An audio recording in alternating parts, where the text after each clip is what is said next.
Hello everyone. क्या होगा यदि एक फुल एटीट्यूड से भरी हुई घमंडी लड़की एक इनोसेंट एंड हैंडसम लड़के के प्यार में पड़ जाती है? आइए देखते हैं इस सीरीज में जिसका नाम है एंजल्स लास्ट मिशन लव।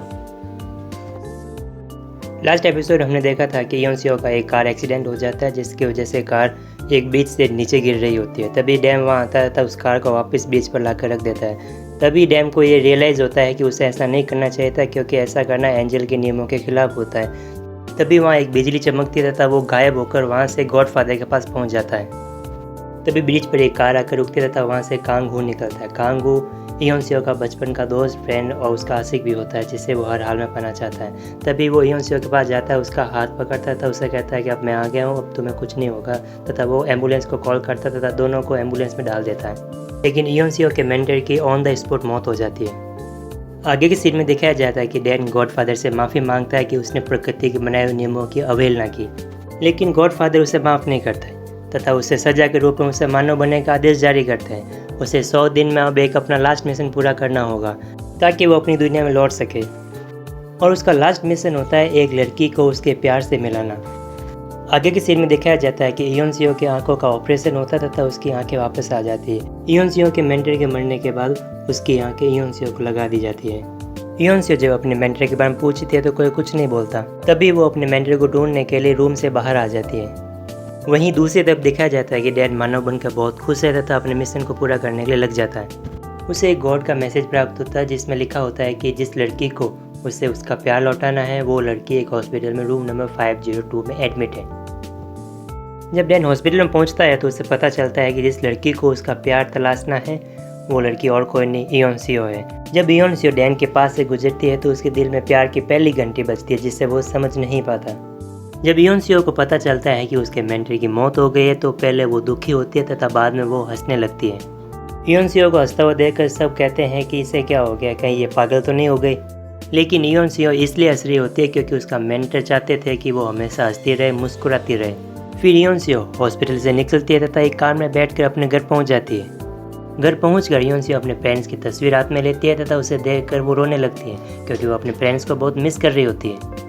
अगले सीन में दिखाया जाता है कि डैन अपने गॉडफादर के पास जाता है तथा उनसे रिक्वेस्ट करता है कि वो उनका मिशन बदल दे क्योंकि वो मिशन को पूरा नहीं कर पाएगा। उसे लगता है कि योन सियो एक घमंडी और सटकी हुई लड़की है और उसे उसके प्यार से मिलाना इम्पॉसिबल है।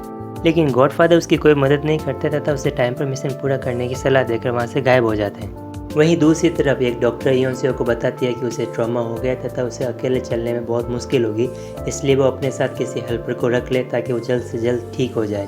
फिर योन सियो की कजन एक इंटरव्यू कंडक्ट करवाती है जिसमें डैन भी इंटरव्यू देने के लिए आता है। इंटरव्यू के दौरान योन सियो डैन की बातों से बहुत इरिटेट हो जाती है तथा उसे रिजेक्ट कर देती है। इससे डैन को गुस्सा आ जाता है तथा वो योन सियो को सनकी और बदतमीज लड़की बोलकर वहाँ से निकल जाता है। इस बात से योन सियो को भी गुस्सा आ जाता था, वो डैन को पकड़ने के लिए उसके पीछे जाने लगती है।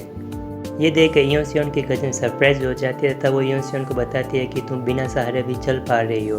उसकी कजन को लगता है कि डैन ही ऐसा आदमी है जो उसे जल्द से जल्द ठीक कर सकता है।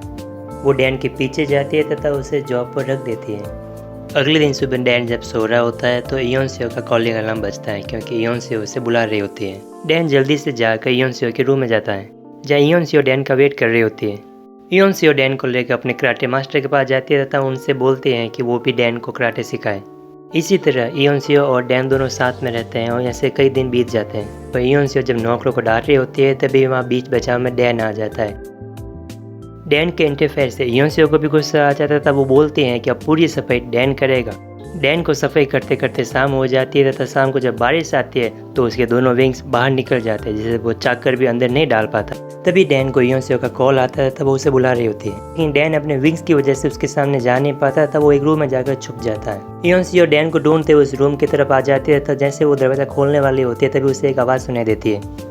जब योन सियो हॉल में जाकर देखती है तो आंधी की वजह से एक खिड़की का कांच टूट जाता है। इन कांच के टुकड़ों को देखकर उसे याद आता है कि इन्हीं कांच के टुकड़ों की वजह से वो एक दिन अंधी हो गई थी। ये सब सोचकर वो बहुत घबरा जाती है तथा वो नीचे गिर जाती है तथा रेंगती हुई हॉल के बीचों बीच पहुंच जाती है। जब वो ऊपर की साइड में देखती है तो एक झूमर उसके ऊपर गिरने ही वाला होता है, लेकिन तभी वहाँ डैन आ जाता है तथा अपने विंग्स के द्वारा उसे बचा लेता है। योन सियो डैन को बड़ी प्यार भरी निगाहों से देखती रहती है। कुछ देर के लिए दोनों एक दूसरे में खो जाते हैं।